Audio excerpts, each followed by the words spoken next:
परम सत्य क्या है? ठाकुर जी का नाम। बंधुओं, ठाकुर जी प्रत्यक्ष मिलेंगे यह जरूरी नहीं है। आप ठाकुर जी के मिलने को किस रूप में लेते हो? बहुत ध्यानपूर्वक सुनिएगा। मुझे श्री कृष्ण मिल गए, इसको आप किस भाव से देखोगे? कि मेरे संग कृष्ण बैठते होंगे, मेरे संग कृष्ण खाते होंगे, मेरे संग कृष्ण सोते होंगे, मेरे संग कृष्ण डोलते होंगे, इसको आप समझोगे कि इनको कृष्ण मिल गए? नहीं। सब लोग बिल्कुल सावधानी से सुनिएगा। कृष्ण प्राप्ति के लक्षण क्या हैं?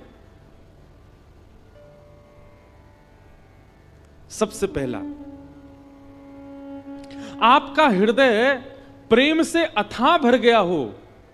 प्रेम से अथाह भर गया हो मतलब किसी सामान्य सी स्थिति को देख करके भी आपका चित्त दया से भर जाता हो, आपके नेत्र सजल हो जाते हो, समझ जाना आपको कृष्ण मिल गए हैं। दूसरा लक्षण सुनो, अब ताली नहीं बजाओ, सुनो बस। हमें पता है आप सुन रहे हो। कई बार ताली के चक्कर में क्या होता है, 4 लोगों ने सुनी, उनने बजाई, 40,000 उसी के चक्कर में बजा देते हैं। कुछ अच्छा ही बोला होगा तभी तो सब बजा रहे हैं। ताली मत बजाओ, आप बस कथा सुनो। और हमको ताली की बहुत इच्छा नहीं है, बस जब कीर्तन किया करें तब बजाया करो आप।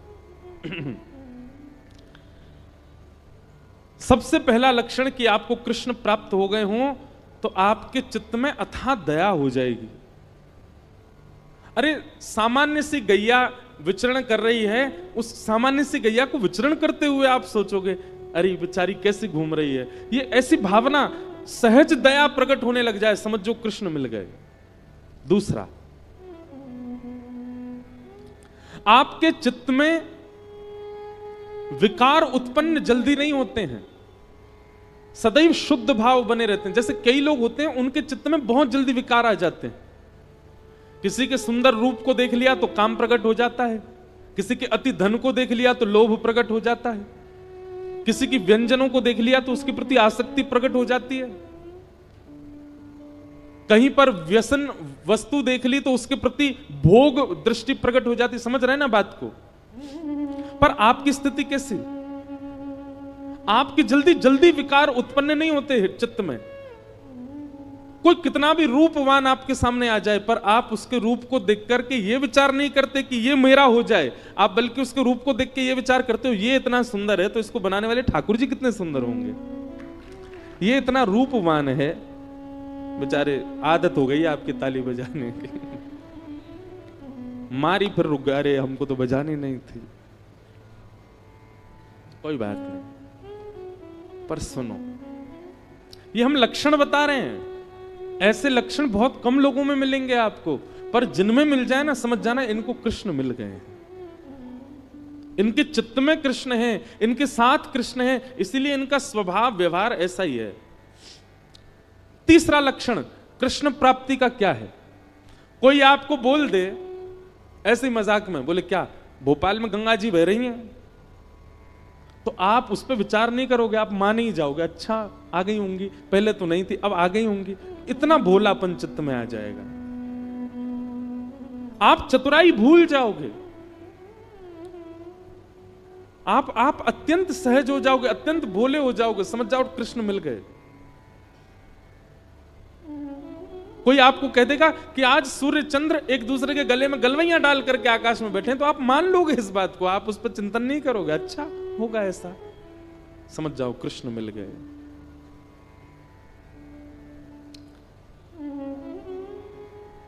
चौथी बात, कृष्ण प्राप्त होंगे तो आपके अंदर स्थिति कैसी हो जाएगी? व्रत करना, नियम करना, जल्दी उठना, कथा सुनना, कीर्तन करना, साधन करना, इनको आप नियम की तरह नहीं करोगे, इनको आप सौभाग्य की तरह करोगे। ये मेरा सौभाग्य है। कोई आपसे रात्रि 11 बजे बोले कि कल सुबह 3 बजे उठना है, तो आप आना काने, अरे राम राम नींद पूरे नहीं होने दे रहे हैं मेरी, क्या करें, ये 3 बजे उठना है, तो आप उसके लिए इतने सौभाग्यशाली मानोगे अपना, अरे 3 बजे उठना है, ठीक है सुबह तो 3 बजे उठेंगे हम। कल आपको व्रत करना है, पूरे दिन कुछ खाना नहीं है, तो आप इससे विचलित नहीं होगे, आप और आनंदित हो जाओगे, अच्छा मुझे व्रत करना है। जैसे कई लोग एकादशी का नियम ले लेते हैं कि हमको एकादशी करनी है, तो जैसे एकादशी आने वाली वो 10वीं को इतना खा लेते हैं कि कल तो भूखा रहना है हमको। पर कृष्ण जिसके चित्त में आ जाते हैं ना, वो व्रत को नियम की तरह नहीं, सौभाग्य की तरह करता है, उत्सुकता की तरह करता है। जैसे बालक को कह दो कल हम तुझे मेला ले जाएंगे, तो रात भर सोता नहीं बालक, उसको इतनी एक्साइटमेंट रहती है, इतना पसंद रहता है, कल मेला में जाऊंगा। ऐसी उत्सुकता व्रत के लिए, नियम के लिए, सेवा के लिए, कथा के लिए, कीर्तन के लिए, धाम गमन के लिए उत्पन्न हो जाए, समझो कृष्ण प्राप्त हो गए। और 5वां लक्षण, रेलवे स्टेशन हो, एयरपोर्ट हो, बस स्टैंड हो, पब्लिक प्लेस हो, मॉल हो, कहीं भी कोई तिलकधारी दिखाई दे जाए, कोई कंठी पहना हुआ दिखाई दे जाए, भले ही आप अपने ऑफिस के काम से हो, आप ऑफिशियल वेशभूषा में हो, लेकिन दिख जाए कि कोई वैष्णव सामने आ गया है, तो चित्त में अत्यंत आह्लाद, परिचय नहीं है आपका उससे, आप जानते नहीं हो उसको, लेकिन उसके वैष्णव भाव को देखकर के आप अत्यंत आनंदित हो जाओ, अत्यंत सुख में भर जाओ, और आपका मन हो कि मैं जाके इसको प्रणाम करके आऊं, समझ जाओ आपको कृष्ण मिल गए।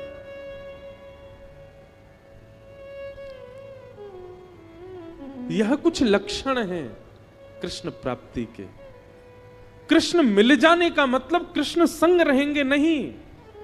मीराबाई अकेली विचरण करती थी, पर उनके हर पद में यही है, मेरे तो गिरधर गोपाल, मीरा के प्रभु गिरधर नागर। मतलब प्रत्यक्षता में दिखते नहीं है, पर उनके स्वभाव और उनके अनुभव और उनकी क्रिया से पता चलता है कि मीराबाई के साथ कृष्ण हरदम है।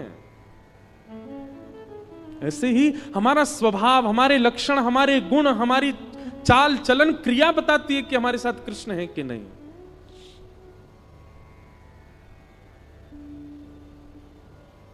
इसलिए भैया कृष्ण प्राप्ति का मतलब प्रत्यक्ष श्री कृष्ण संग रहे नहीं, आपके स्वभाव में, आपके गुण में, आपके व्यवहार में, आपके विचारधारा में परिवर्तन इस प्रकार का हो जो हमने बताया, समझो कृष्ण प्राप्त हो गए।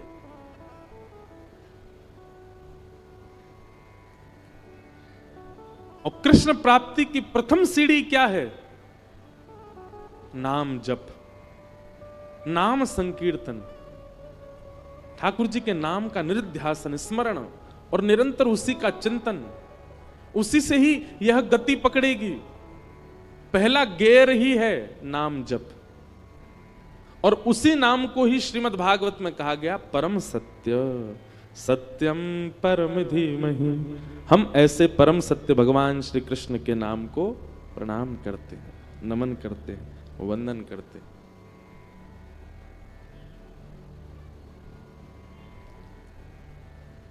एक बहुत सुंदर पद है,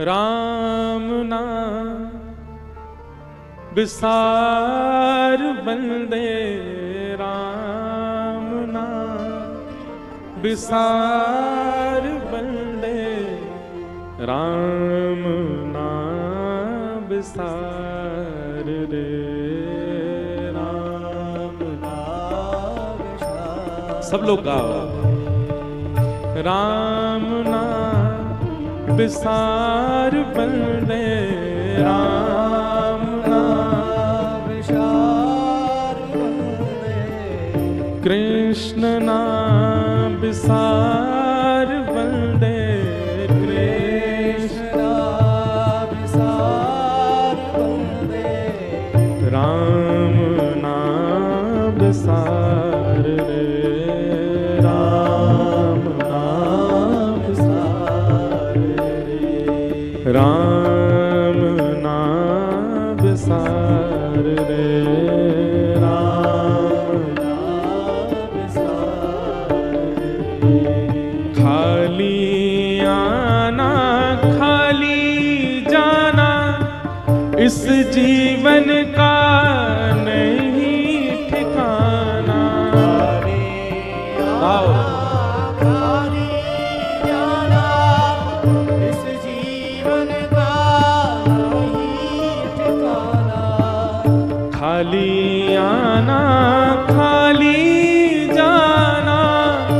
इस जीवन का नहीं ठिकाना। खाली आना खाली जाना, इस जीवन का नहीं ठिकाना।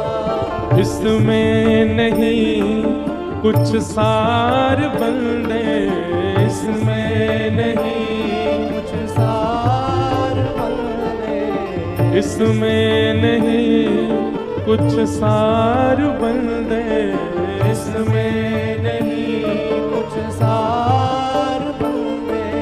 राम नाम विसार रे, राम नाम विसार रे। हमारे शास्त्रों में एक बात कही जाती है, क्या? धनानि भूमौ पशवस्य गौष्ठे, भार्या गृहे द्वारि जन श्मशाने, देहश्चितायां परलोक मार्गे, धर्मानुगो गच्छति जीव एक। व्यक्ति की जब मृत्यु हो जाती है तो धनानि भूमौ, जितनी चीजें उसने संसार में आकर के कमाई हैं सब वहीं रह जाती हैं जहां रखी हैं। पशवश्च गौष्ठे, गाड़ियां सब अपने कारागृह में खड़ी रह जाएंगी, कोई साथ नहीं जाती। आप कहोगे महाराज जी धन और गाड़ी ये तो निर्जीव प्राणी हैं, जीवित लोगों की बात करो। तो कहते हैं भार्या गृहे द्वारी, जिसके साथ 7 जन्मों तक रहने का आपने संकल्प लिया था, विवाह किया था, वो भी घर के द्वार पर खड़ी रह जाती, उससे आगे नहीं जाती। भार्या गृहे द्वारी जन श्मशाने, परिवार के सब जन भी केवल शमशान तक जाते हैं, उसके आगे वो भी नहीं जाते। आप कहोगे मेरा देह मेरे साथ जाएगा, तो ये भी नहीं जाएगा। देहश्चितायाम, ये भी चिता तक जाता है बस साथ में, जला देते हैं यहीं पर। तो फिर आगे जाता कौन है? बोले हमारी आत्मा के साथ केवल और केवल संपूर्ण जीवन में किया गया भजन ही साथ जाता है, केवल हरिनाम हमारे साथ जाता है और कुछ नहीं जाता। देखो भोपाल में कहीं किसी राजकीय जगह पर आप जाओगे तो आपसे पूछा जाएगा आपने जीवन में क्या किया है। आपको कोई पुरस्कार दिया जाएगा तो संपूर्ण जीवन का ब्यौरा पूछा जाएगा, आपने क्या किया है, कितना काम किया है, कितना समाज सेवा करी है, कितना धन कमाया है, सब पूछा जाएगा। क्यों? क्योंकि इनसे ये संसार में प्रयोजन है। आपकी समाज सेवा, आपका धन कमाना, आपके जीवन में करने, आपके जो एक्सपीरियंस हैं, वो सारी चीजें यहां पर मायने रखती हैं। पर ये सब चीजें ब्रह्मलोक में, देवलोक में मायने नहीं रखती। तो वहां क्या पूछा जाता है? यहां से जाने वाले से यही पूछा जाता है तेने जीवन में कितना भजन किया। क्यों? यहां जो कुछ भी किया है संसारी, वो वहां काम आने वाला नहीं है। रुपया ले जाकर के अमेरिका में चलाओ, पानी की बोतल खरीदने जाओ, 10 रुपया अमेरिका में दो, अंग्रेज भगा देगा आपको। बोले डॉलर लेके आओ, यहां डॉलर चलता है, यहां रुपया नहीं चलेगा। ठीक वैसे ही देवलोक में आपका सांसारिक काम नहीं चलता, वहां भजन चलता है। इसलिए खाली आना खाली जाना, इस जीवन का नहीं ठिकाना। खाली आना खाली जाना, इस जीवन का नहीं ठिकाना। नाही इसमें कुछ सार बंदे, नाही इसमें कुछ सार बंदे। ओ इसमें नहीं कुछ सार बंदे, इसमें नहीं केवल एक सार है, क्या? सार बंदे।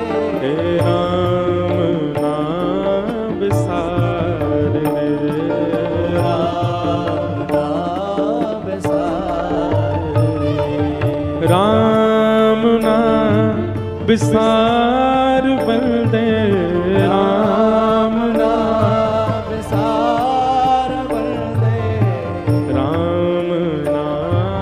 विसार रे, राम नाम सार हे राम नाम विसार रे। राम नाम सार गाओ भाव से।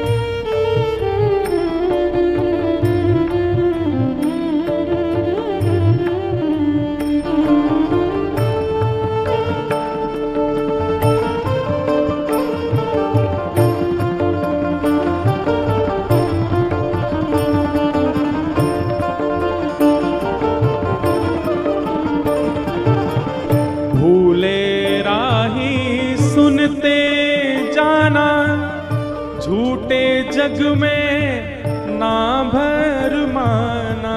भूले राही सुनते जाना, झूठे जग में नाही भर माना। बंधुओं, एक हमारी बात सुनोगे?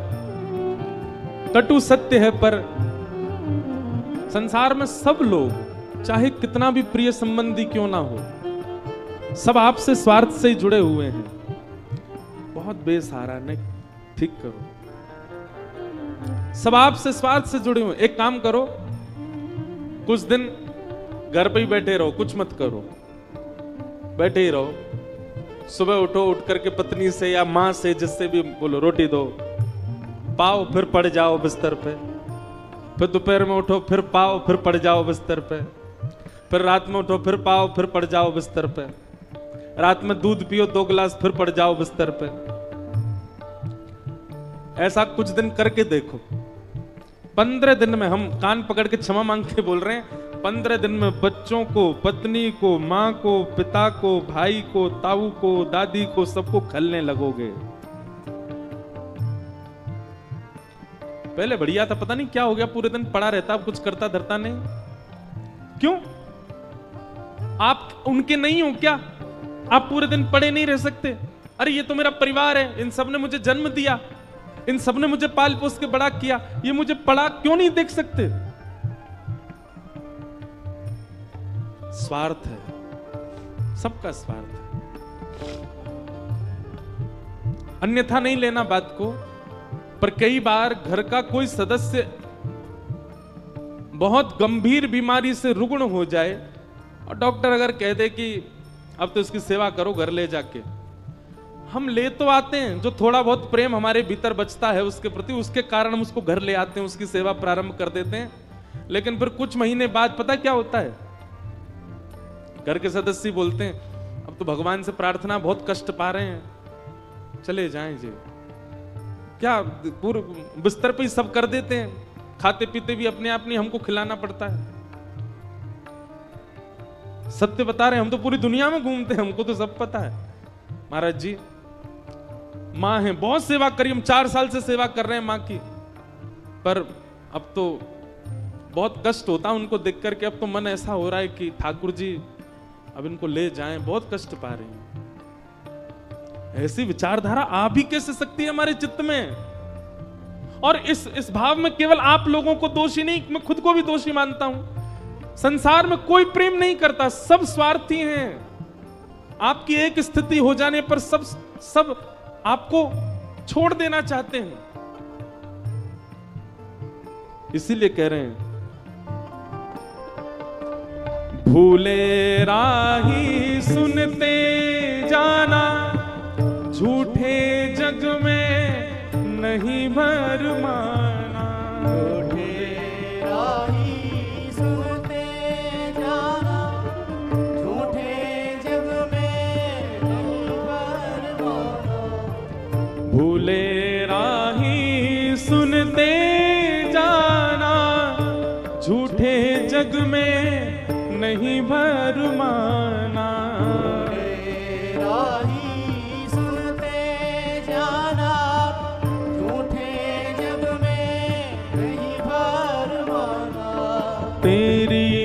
मंजिल है पास बंदे तेरी मंजिल है पास बंदे तेरी मंजिल है पास बंदे तेरी मंजिल है पास बंदे राम नाम बिसार रे राम नाम बिसार रे राम नाम बिसार बंदे राम नाम बिसार बंदे राम नाम बिसार रे राम नाम बिसार रे जग में फूल खिलते हैं रंगीले सुंदर प्यारे और रसीले में फूल खिलते हैं रंगीले सुंदर प्यारे और रसीले यहाँ फूल उन बातों को कहा जा रहा है जिनके प्रति हमारा आकर्षण हो जाता है, चाहे वो कोई स्त्री हो, चाहे वो कोई पुरुष हो, चाहे वो कोई वस्तु हो, चाहे वो कोई व्यक्ति हो, चाहे वो कोई व्यंजन हो, चाहे वो कोई स्थान हो, ये सब फूल हैं। जग में फूल खिलते हैं रंगीले सुंदर प्यारे और रसीले जग में फूल खिलते हैं रंगीले सुंदर प्यारे और रसीले मत करना तू इनसे प्यार बंदे मत करना तू इनसे प्यार बंदे मत करना तू इनसे प्यार बंदे मत करना तू इनसे प्यार बंदे राम नाम बिसार रे राम नाम बिसार हे राम नाम बिसार बंदे राम नाम बिसार बंदे हे श्याम नाम बिसार बंदे श्याम नाम बिसार बंदे राम नाम बिसार रे राम नाम बिसार राम नाम बिसार रे राम नाम बिसार इसलिए भैया आपकी हर स्थिति में व्यक्ति आपको छोड़ सकते हैं, आपको पकड़ सकते हैं, पर एक बार आपने ठाकुर जी को पकड़ लियो तो फिर चाहे आपकी जैसी स्थिति है जाए ठाकुर जी नहीं छोड़ेंगे। चाहे आप गरीब हो जाओ, चाहे आप निर्धन हो जाओ, चाहे आप रुग्ण हो जाओ, चाहे आप धनवान हो जाओ, चाहे आप करोड़पति अरबपति खरबपति हो जाओ, ठाकुर जी को आपने पकड़ा तो आप भले ही छोड़ दो, ठाकुर जी नहीं छोड़ते।